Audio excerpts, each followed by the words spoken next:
Okay, so here are the 7 steps that I would do if I was starting my game development journey right now.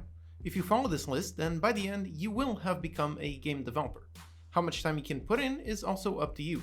If you're super busy with a full-time job and can only dedicate an hour a day to game development, then that's perfectly fine. This is your journey, it's not a race, so do as much as you can. The main thing is to make sure that you do it consistently. Do at least one thing towards your goal every single day. This video is made possible thanks to these awesome supporters. Go to patreon.com/unitycodemonkey to get some perks and help keep the videos free for everyone. Here are the 7 steps. Step number 1. Start off small and spend 1 to 2 months making small weekly games. These should be very simple prototypes, essentially focused on a single mechanic. Don't spend too much time thinking up a cool, unique idea. The goal with this phase is to get acquainted with the engine and become more familiar with the tools at your disposal. Your main focus should be volume. It's better to make 8 simple prototypes than just 2 really unique ones. Right now you're trying to gain some experience and not build a complete game. Also, make sure you explore various genres, so don't do 8 platformers. Maybe do 1 platformer, 1 top-down shooter, 1 racing game, 1 UI heavy game, and so on. One way you can do is recreate very simple games or mechanics. For example, making Pong is extremely simple and it will teach you about input and physics. Whatever you do, focus on continuous learning. Also, I would encourage you to stick with 2D since it's likely easier to learn unless you have a 3D modeling and texturing background. You can draw a 2D sprite of whatever object you need much faster than you can do a 3D model. And sticking to 2 dimensions also helps keep complexity down. Step number 2, and this one is actually alongside the first step, which is watch basic and intermediate tutorial videos on Unity and C#. Do make sure you watch both Unity-specific videos as well as standalone C# videos. There's tons of excellent learning content out there related to C# alone, so in order to learn the language, don't limit yourself to Unity-specific videos. Watch basic videos that are right at your skill level, but also make sure you check out some more advanced topics. For example, I have some more complex videos on pathfinding or making a quadrant system. Now, if you started on this journey completely from scratch, then it's perfectly normal if you can't follow 100% of the videos, but even if you don't completely understand it, do make sure you watch more intermediate complex videos. Doing so will expose you to more advanced concepts, which will help you learn faster. Step number 3. Now it's time to make a complete simple game. Now, when I say complete, what I mean is something that you can play from start to finish, and you could technically publish to the App Store or Steam. So that means it has to have a main menu, game start, game loop, and end. It should be as bug-free as possible, and it must have sound effects and some background music. Now this one should take you about 4 weeks. Here in this step, you actually have 2 sub-options. You can recreate a specific game or build something original. Personally, I would suggest you go with recreating a game and then add your own tiny twist. Doing so means you don't spend too much time on design since the design is already set. That means you have more time for what really matters, which is getting more experience working with the engine and building a complete game. There are lots of designs that you can make in this time frame. For example, you can make Snake, Flappy Bird, Space Invaders, Asteroids, Pac-Man, and so on. Like I said, that would be my suggested path, but I understand that it might sound unappealing to make a game that already exists. You probably started game development because you want to make your own games. So if you really want to do something unique, then go for it. However, do be careful with the scale of your design. One extremely important thing you're trying to learn through this phase is how to scope. By this time, you will have completed a bunch of prototypes, so use that knowledge to figure out what you can do inside of this time frame. It should be more complex than a simple prototype like Pong, but naturally it can be as complex as something like Skyrim. A good rule of thumb is to make your design for a 1-month game and then cut it in half. Believe me, everyone falls for the trap of overscoping, especially for beginners. Step number 4, and again this one is meant to go along with the previous step, pick up a copy of Clean Code and research clean code principles.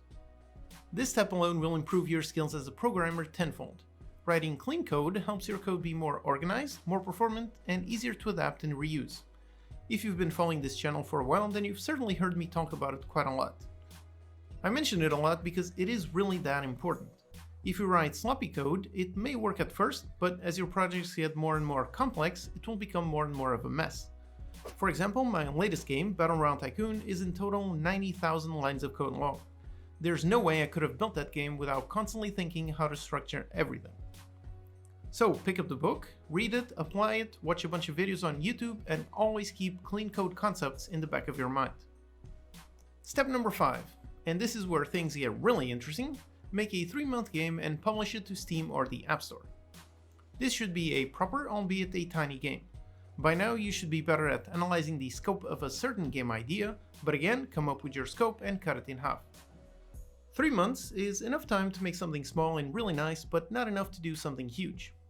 Focus on making a tight, well-designed core experience instead of a dozen systems that don't really work well together.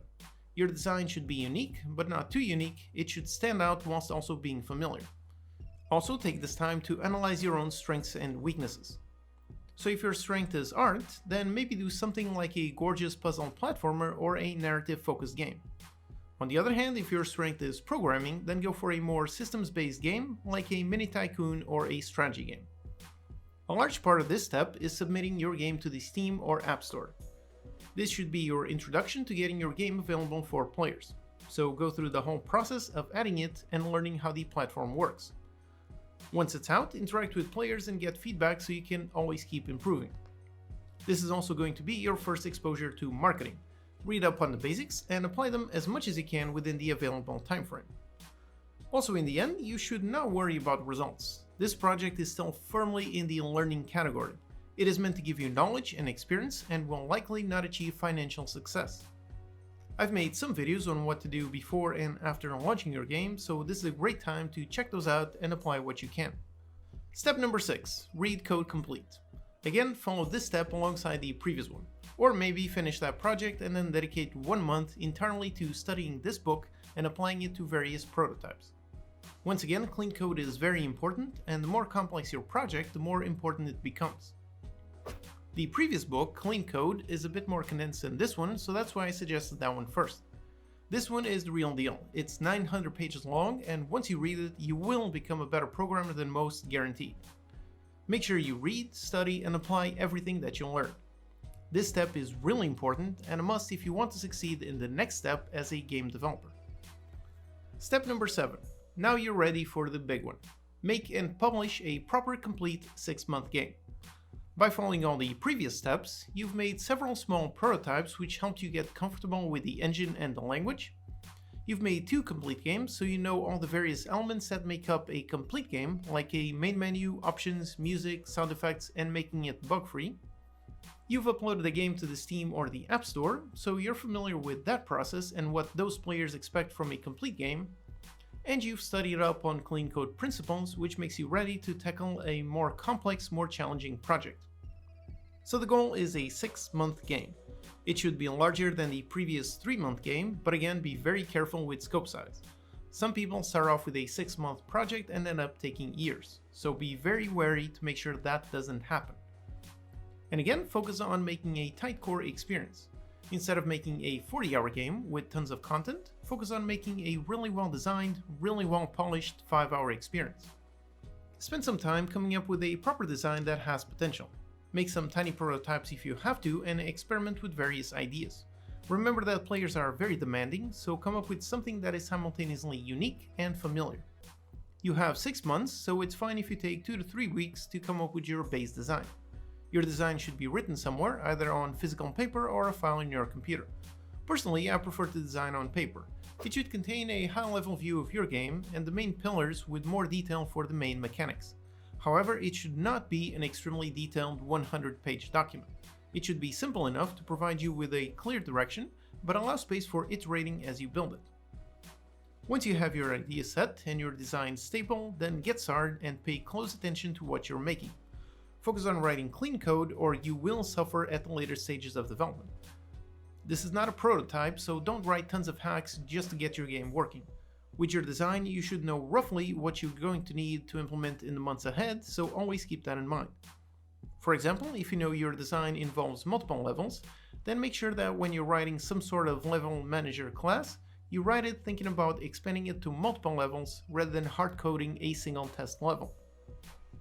As your game progresses, make sure you keep testing. One very important concept you should have learned by researching clean code is the concept of technical debt. As you play your game and find bugs, depending on the severity, make sure you deal with them rather than letting them go forward and telling yourself you'll fix it later. Keep everything as stable as possible as you add more mechanics and try to make sure that your game is always playable. One of the main goals of this step is to actually publish your game. In the end, it should be available for purchase on Steam. So you should work on pre-launch marketing and try your best to find success. Make your coming soon page as soon as possible and try to build up your wishlist long before release. As soon as you have some screenshots that look good enough, get them out for people to see. Study some more on general marketing to figure out how to best write your store page. So after 5 months, your game should be pretty much complete. It should be a solid experience that goes from start to finish. As you approach the end, make sure you leave some time to focus solely on polishing. Polish is what separates good games from great games. So instead of adding more mechanics, make sure you polish what you already have. Watch some videos on Game Juice to get an idea of the tiny details that can really enhance your game. By now you should hopefully have several thousand wishlists gathered over several months.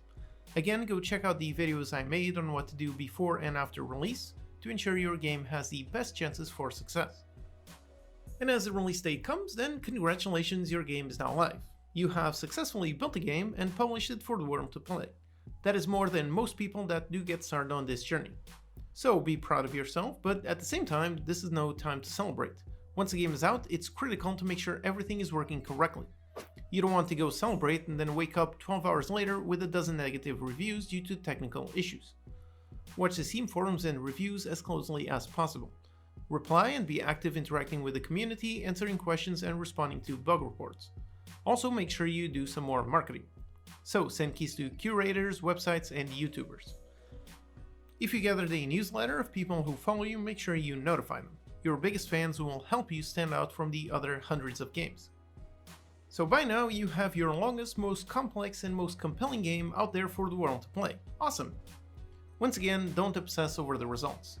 Hopefully you will find some success, either in terms of copies sold or good player feedback. However, this is your very first proper game and not your ultimate masterpiece, so do keep that in mind. You're only now just starting your very long and fruitful game development journey, so analyze the game, read the reviews, and learn what went right and what went wrong, so your next one is even better. If you followed all the steps, then congratulations! After following them, it will be around a year from now, and you will indeed have become a game developer. However, don't stop there. Game development and programming are constant, never-ending journeys.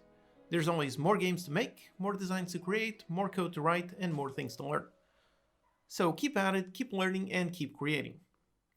I have a playlist with more general advice based on my experience as a solo indie game developer, so check those videos out to learn more about this very interesting career.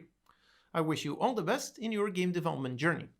This video is made possible thanks to these awesome supporters. Go to patreon.com/unitycodemonkey to get some perks and help keep the videos free for everyone. Thank you for watching, and I hope you found this video helpful. Hit the like button if you liked the video, subscribe for more content, and I'll see you next time.